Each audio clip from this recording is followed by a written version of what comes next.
tiga hal yang penting kita sampaikan. Yang pertama, dampak dari penjualan minuman. Kemudian yang kedua, langkah-langkah pemberantasan.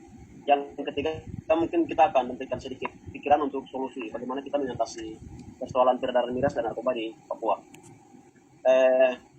Terkait dengan dampak penjualan peredaran miras di kota Jayapura itu menjadi satu contoh sebagai ibu kota provinsi Papua, dan Jayapura ini menjadi satunya kota sebagai satu-satunya pusat kota yang melakukan peredaran minuman di seluruh kabupaten kota, terlebih khusus miras yang menuju ke Kerong, ke Sarmi, dan ke wilayah Pegunungan Tengah. Dan dampak daripada penjualan kemudian peredaran miras bebas ini, Bapak Ibu, teman-teman sekalian, kita sudah sendiri lihat bahwa kemarin baru saja terjadi. Tidak hanya berlaku untuk mereka yang konsumsi minuman, tapi dampaknya kita semua kena, yang tidak pernah minum juga kena. Kemudian kemarin baru saja terjadi kecelakaan, itu satu orang bisa korbankan sampai 12 orang. Kemudian ada berapa? 10 kendaraan. Itu dampak dari satu orang. Dan hal ini sementara kami saat ini bicara juga sudah ada kejadian yang terjadi. Ada orang meninggal karena minuman, ada orang KDRT, ada adik-adik kita yang banyak putus sekolah karena minuman akibat daripada miras, keluarga bentrok, anak-anak terlantar. Ini hal-hal yang memang kita tidak hanya bicara tentang orang mati, kita tidak bicara tentang orang kecelakaan, tapi ini dampaknya sangat luas sekali miras.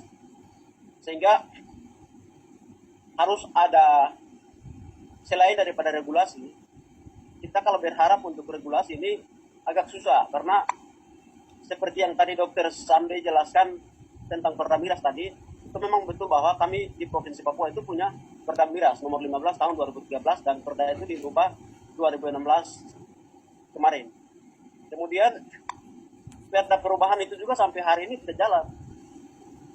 Ini tanggung jawab pemerintah memang sama sekali tidak ada, padahal kita semua tahu bahwa angka kriminal, angka KDRT, angka kekerasan, angka putus sekolah, kematian paling tinggi di Papua itu karena minuman keras. Ini satu catatan, satu PR untuk kita semua. Jadi khusus untuk pemerintah, sama sampaikan di sini, jangan karena terlilit dengan kepentingan politik, kemudian tidak mau bicara tentang keselamatan manusia. Nanti akan bertanggung jawab dengan Tuhan. Orang Papua hari ini menjadi korban itu karena minuman, sudah terlalu banyak sekali. Kami kalau mau memberikan angka di sini, tahun 2018, angka kecelakaan akibat miras itu 1.485 kecelakaan lalu lintas. Yang menyebabkan orang meninggal 277 orang meninggal. Itu yang terdata. Kami belum punya data yang di kampung-kampung, di kabupaten kota yang di pedalaman, itu masih belum. Kalau kita hitung semua, sudah ribuan orang meninggal karena minuman. Sehingga di sini terkait dengan perda tadi, saya sendiri juga sudah 2 tahun berjuang terkait dengan di dalam solidaritas ini. Dalam perjalanan ini kami melihat memang pemerintah tidak punya kepedulian sama sekali untuk selamatkan manusia Papua maupun semua orang yang ada di Papua. Karena fakta-fakta kecelakaan yang tadi saya jelaskan itu semua terjadi di depan mata. Penjualan minuman di kota Jayapura ini sudah menjamur seperti orang jual karcis.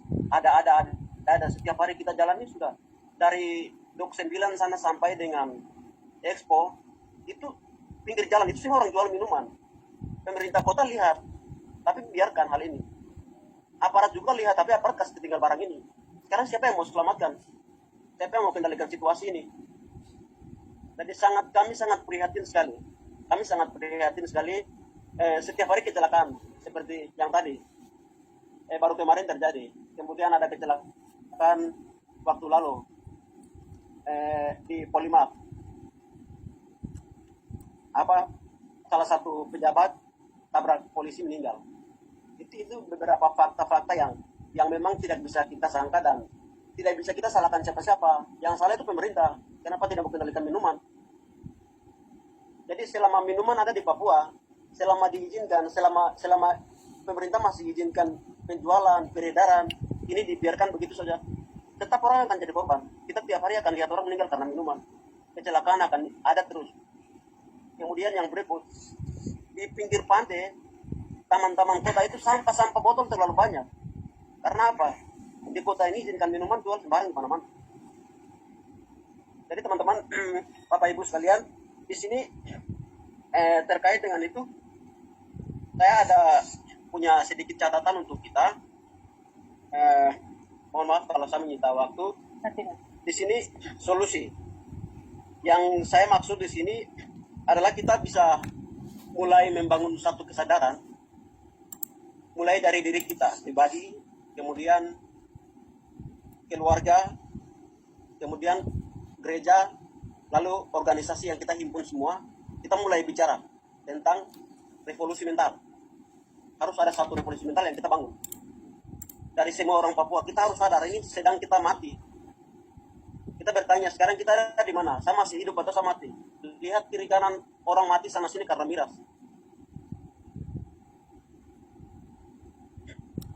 Kemudian terkait dengan peredaran miras tadi ini, saya ada sedikit catatan khusus untuk pemerintah Kota Jayapura. Tolong perhatikan baik, karena di sini menjadi satu tempat semua orang berhimpun di sini, pusat pendidikan, kemudian pusat perekonomian, semua di Jayapura, sehingga semua yang datang ke sini harus dilindungi dari semua bahaya yang ada di sini. Kita tidak bisa bicara miras itu benda mati, tidak masuk sendiri. Tapi yang izinkan pemerintah, tidak bisa kita mengelak seperti begitu. Jadi manusia yang sadar, ya kita sadar sama-sama, pemerintah juga sadar, yang beli juga sadar, yang jual juga sadar. Kapan waktu jual, siapa yang beli, usia anak yang beli itu berapa. Ini solusi-solusi yang perlu kita cari sama-sama untuk selamatkan semua orang yang ada di Papua, terlebih khusus di Kota Jayapura. Karena ini menjadi pusat kota yang mengedarkan minuman juga.